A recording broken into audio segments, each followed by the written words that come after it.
9장의 말씀 오늘도 드라마 성경으로 함께 읽겠습니다.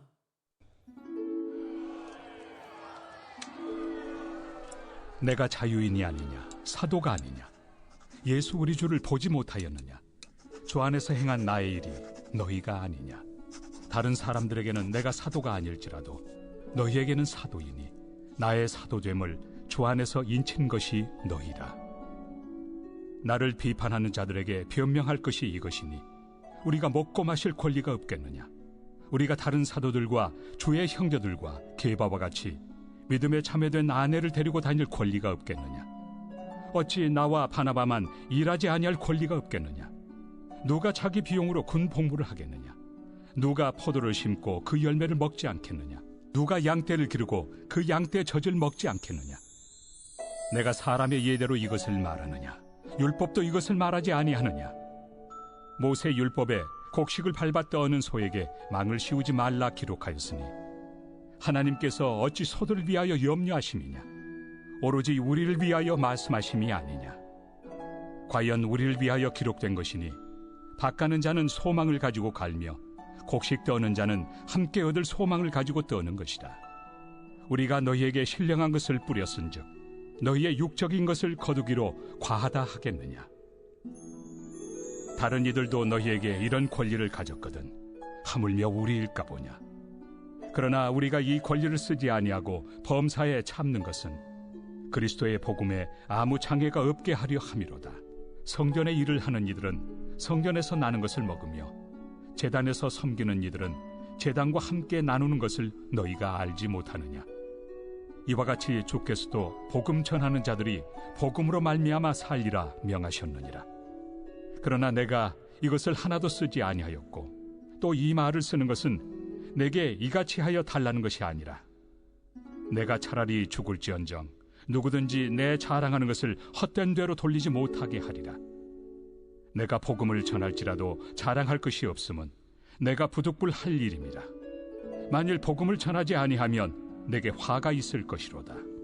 내가 내 자의로 이것을 행하면 상을 얻으려니와 내가 자의로 아니한다 할지라도 나는 사명을 받았노라. 그런즉 내 상이 무엇이냐. 내가 복음을 전할 때 값없이 전하고 복음으로 말미암아 내게 있는 권리를 다 쓰지 아니하는 이것이로다. 내가 모든 사람에게서 자유로우나 스스로 모든 사람에게 종이 된 것은 더 많은 사람을 얻고자 함이라. 유대인들에게 내가 유대인과 같이 된 것은 유대인들을 얻고자 하며 율법 아래 있는 자들에게는 내가 율법 아래 있지 아니하나 율법 아래 있는 자같이 된 것은 율법 아래 있는 자들을 얻고자 하며 율법 없는 자에게는 내가 하나님께는 율법 없는 자가 아니요 도리어 그리스도의 율법 아래 있는 자이나 율법 없는 자와 같이 된 것은 율법 없는 자들을 얻고자 함이라.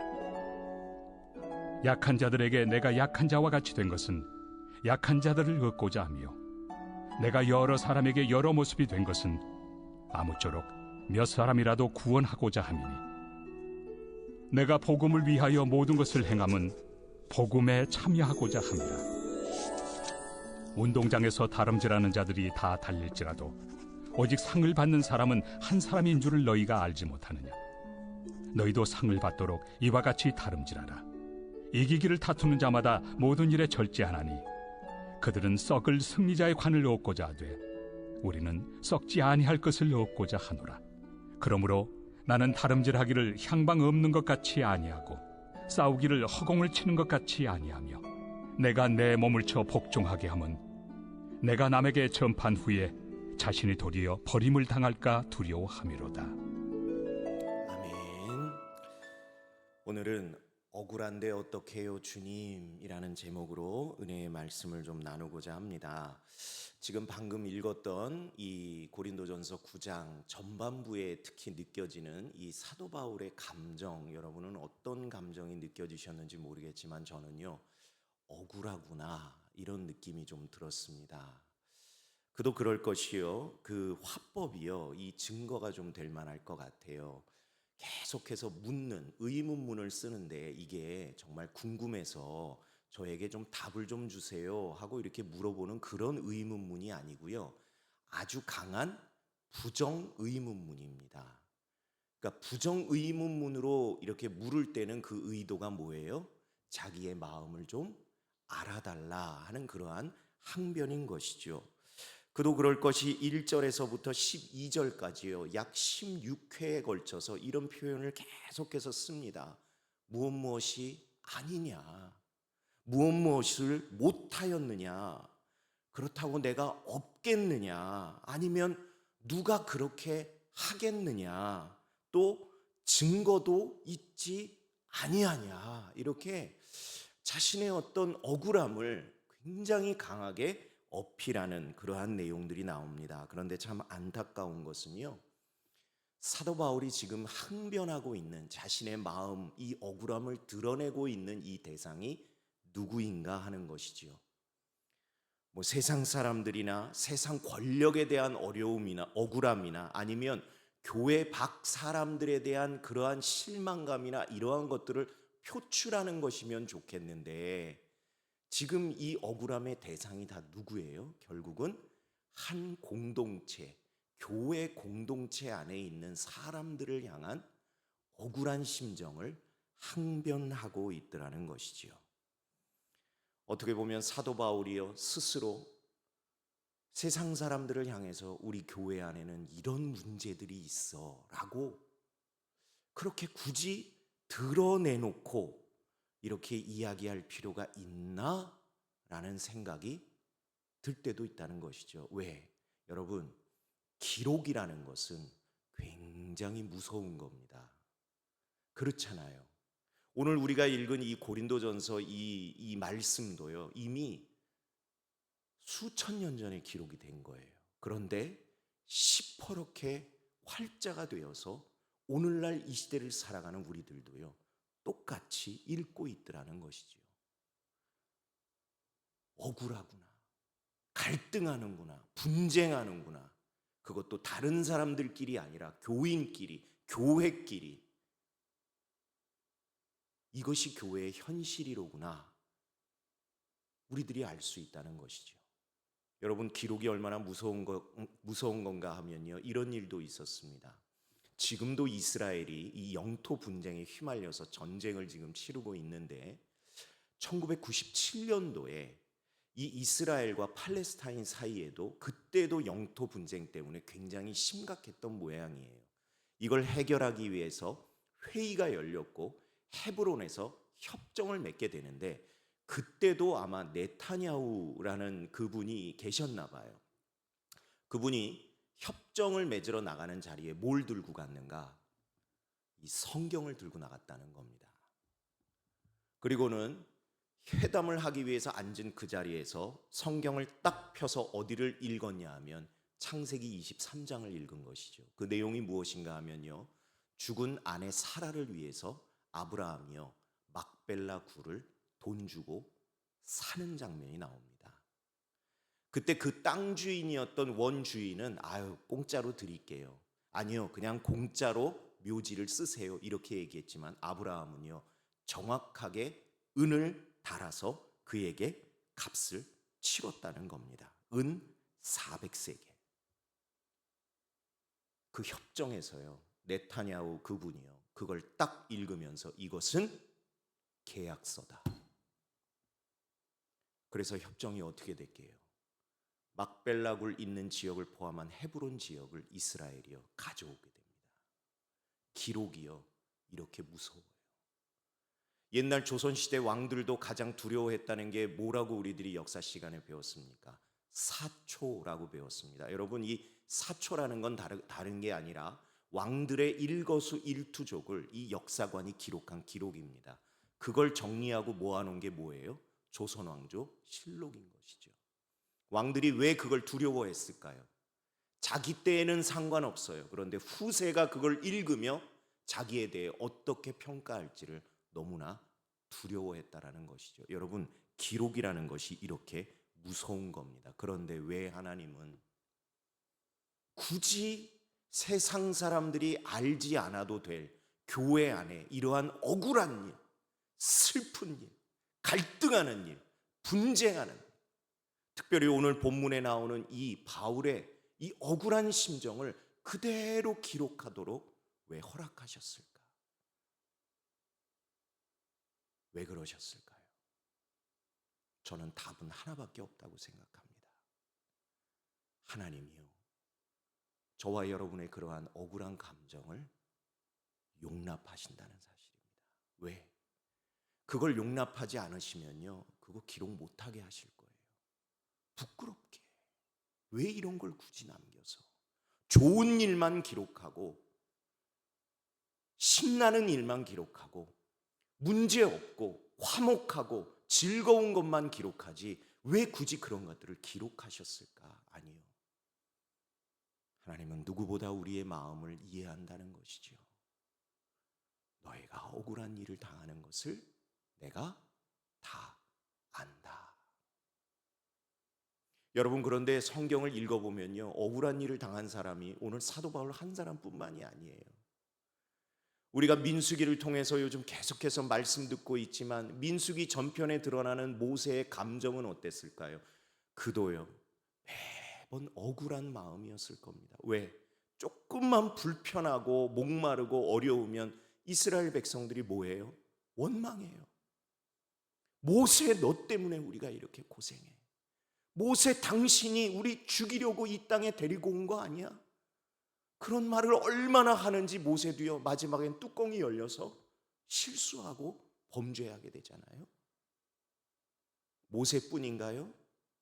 그보다 앞선 요셉의 인생을 우리들이 알면요, 와, 요셉만큼 억울함으로 점철된 인생이 없는 것 같아요. 또 다윗은 어떻습니까? 여러분, 다윗이 광야를 쫓겨다니게 된 이유가 이 다윗의 잘못 때문이었나요? 아니었어요. 그는 단지 골리앗을 쓰러뜨렸을 뿐이고 그와 함께 하시는 하나님과 동행하며 승리의 승리를 경험했을 뿐인데, 돌아오는 그 발걸음에 그것도 백성들이 다윗은 만만이요 사울은 천천히다, 그거 노래 한 번 했다고요. 사울한테 미움을 사서 다윗은 그때부터 10년이 넘는 세월을 광야를 도망 다녀야만 했다는 것이죠. 얼마나 억울했겠습니까? 그런데 너무 놀라운 것은 우리들이 시편을 읽다 보면 다윗의 그 억울한 마음이 그대로 드러나는 시편을 적지 않게 찾아볼 수 있다는 겁니다. 더더군다나 저주하는 내용의 시도 시편에 있어요. 여러분, 누군가를 감히 저주해 본 적이 있으세요? 죄송하지만 전 있어요. 너무 힘들고 억울해서. 근데 그럴 수 있었던 이유가 무엇이었는가? 성경에 보니까요, 저주하는 시도 있더라고요. 그 이유가 무엇일까? 하나님이 우리들의 마음을 용납하시는구나, 허락하시는구나, 부끄러워하지 않으시는구나, 그것을 우리들이 말씀을 통해서 깨닫게 되는 것이죠. 더더군다나 억울한 심정, 억울한 경우를 당한 우리들을 향해서요, 예수님은요 분명히 그렇게 말씀하실 수 있는 분이세요. 얘들아, 내가 네 마음을 잘 안다. 왜? 내가 그렇게 겪어봤잖니. 가장 가까운 사람에게서, 가장 믿었던 사람에게서, 세상의 그 시퍼런 권력 앞에서, 권력자들 앞에서 난 억울한 소리도 들어봤고 억울한 매도 맞아봤고 최후에는 억울한 죽음도 내가 경험해봤잖니. 주님이 오늘 혹시 이 자리에 그런 억울한 마음을 가지고 나온 분 계시다면 그러한 음성을 여러분들 마음 가운데 충만히 허락해 주시기를 주님의 이름으로 간절히 축원합니다. 다른 이유가 아니에요. 그냥 주님이 아시는 것이 아니라 주님이 그것을 다 겪어보셔서 내가 너를 잘 안다, 이렇게 말씀하신다는 것이죠. 그런데 여러분, 그렇게 위로만 하시는 주님이 아니라 그 주님이요 요한복음 16장 33절에서 이렇게 말씀하셨습니다. 세상에서는 너희가 환난을 당하나 담대하라, 내가 세상을 이기었노라. 여기서 왜 하나님이 우리들의 억울한 심정, 억울한 일, 그러한 일들을 다 성경에 낱낱이 기록하도록 하셨는가? 그 이유를 우리들이 분명히 알 수 있는데요, 성경은 그러한 억울한 일들만 기록하고 끝난 책이 절대 아니라 그 억울함을 풀어주시는 하나님, 그 억울한 일을 해결해 주시는 하나님, 나의 그 억울한 상황을 뒤집어 역전시켜 주시는 하나님이심을 낱낱이 기록한 책이기에 그 모든 일들이 기록된 것을 우리들이 깨닫게 된다는 것이죠. 그래서요, 이것을 통해서 우리들이 어떠한 하나님의 음성을 듣게 되는 것입니까? 두려워하지 마라, 내가 너와 함께한다.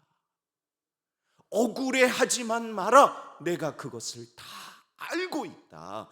알고 이해하고 용납하는 것뿐만 아니라 내가 그 모든 것을 내 능력을 통해서 뒤집어 역전시키리라. 그것이 오늘 이 말씀을 통해서, 기록된 말씀을 통해서 저와 여러분들에게 주시는 하나님의 분명한 음성임을 믿습니다. 그렇기 때문에요, 억울한데 어떻게 해요 주님 하시는 그 기도에 하나님이 분명히 응답하십니다. 나를 의지하라. 나는 만군의 주 여호와 하나님이다. 나는 모든 만물의 주인이다. 그리고 나는 네 하나님이고 너희는 나의 백성이다. 반드시 응답하시고 역사하실 하나님이심을 믿습니다. 그렇다면 그렇게 응답하시는 하나님 앞에 저와 여러분들은 어떠한 마음을 결단하고 또한 삶의 자리로 억울하지만 나아가야 할까요? 오늘 성경에 보니까 사도 바울은 한 단어로 집약합니다.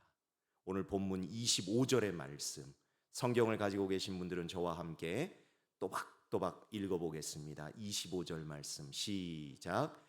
이기기를 다투는 자마다 모든 일에 절제하나니 그들은 썩을 승리자의 관을 얻고자 하되 우리는 썩지 아니할 것을 얻고자 하노라. 아멘. 저를 한번 따라 하실까요? 절제. 네. 사도 바울도요, 이 억울한 문제에 다 하나님께 맡겼어요. 그리고 그는 한 발짝 더 나아갑니다. 어떠한 삶을? 절제하는 삶을. 마음도 절제하고 생각도 절제하고 말도 절제하고 행동도 절제하고. 왜? 나의 억울한 심정을 누구보다 잘 알고 해결해 주실 분은 하나님이시기 때문에 그러한 하나님을 믿고 나아가는 우리들의 삶은 하나님 앞에나 사람들 앞에 절제하는 삶을 살아야겠구나, 그것을 우리들이 깨닫게 된다는 것이죠. 왜? 저와 여러분이 이 땅에 살면서 가장 목표하는 것이 무엇이겠습니까? 당장 눈앞에 보이는 여러 가지 문제를 해결하는 것도 중요하지만 여러분, 오늘 우리들이 찬송 불렀던 것처럼 저와 여러분이 살아가는 이 인생의 가장 최종적인 목표는 여러분, 최후 승리를 얻는 것인 줄로 믿습니다. 오늘 이 사도 바울도요, 바로 그러한 인생을 이야기해요. 왜 다름질하는가? 다른 것 아니에요. 열심히 뛰려는 것이 목적이 아니에요. 여러분, 열심히 뛰어봐야 방향을 잘못된 방향으로 달려가면 아무 소용 없습니다. 골라인은 저긴데 저쪽을 향해서 아무리 열심히 뛴다고 해도 누가 상을 줘요? 아무 효과 없습니다. 저와 여러분이 기억할 것은 무엇입니까? 최후 승리입니다.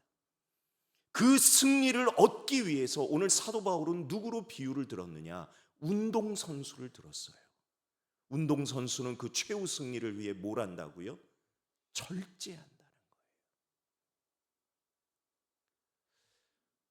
이 설교를 준비하는데 전에 있던 교회의 목사님이 인용하셨던 예화가 생각이 났어요. 여러분, 빙상 국가대표 이상화 씨 아시죠? 그분이 태릉 선수촌에 있을 때 가장 힘들었던 게 뭐냐고 이렇게 질문하니까 그때 나왔던 답이 훈련이 아니라 뭐였었냐면요, 식단 조절이었다는 거예요. 왜? 태릉 선수촌의 식사는요, 세계적으로 알아주는 맛집이랍니다. 정말 그 태릉 선수촌을 방문했던 사람들은 다 인정할 정도로 정말 맛있대요. 근데 코치가요, 딱 지켜 서 있으면서 떠온 밥과 반찬 종류 양까지 다 체크해서 안 되는 건 그 자리에서 덜어버리게 했다는 거예요. 왜? 체중을 조절해야 되니까. 뭐 여성분인데도 불구하고 그걸 공개하더라고요. 본인한테 가장 속도를 가장 최적으로 낼 수 있는 체중이 55kg래요. 그걸 유지하기 위해서 그 산의 진미를 매 끼마다 조절하는 게, 절제하는 게 자기는 힘들었다고 이야기를 했다고 하더라고요. 제가 설교 때 예화로 들었어요. 여러분, 오늘 성경은 말합니다. 세상 사람들도 이 썩어질 것을 위해서 이렇게 절제하는데 최후 승리를 향해 나아가는 우리는 그러면 어떻게 살겠느냐? 억울한 일 나에게 맡기고 너희들은 절제하며 살아라 하는 것이 오늘 이 새벽에 저와 여러분들에게 주시는 기도 제목이요, 결단이요, 또한 삶의 하나님의 거룩한 명령임을 깨닫게 되기를 소망합니다. 그래서요, 여러분 오늘 기도하실 때 여러 기도 제목이 있겠지만 하나님, 어떠한 경우에라도 성령님 도와주셔서 절제하게 해주세요. 생각도 절제하게 하시고 마음도 절제하게 하시고 말도 절제하게 하시고 행동도 절제해서 최후 승리를 거머쥐는 승리자가 되게 하여 주옵소서. 오늘 이렇게 주님 앞에 결단하고 그리고 세상으로 나아가 열심히 성령님과 함께 절제하는 삶을 살아가는 저와 여러분들 다 되시기를 주님의 이름으로 간절히 부탁을 드립니다. 기도하겠습니다. 하나님 감사합니다. 오늘도 귀한 말씀을 통해 이 새벽에 저희들에게 바른 믿음, 바른 신앙을 가르쳐 주셔서 감사합니다.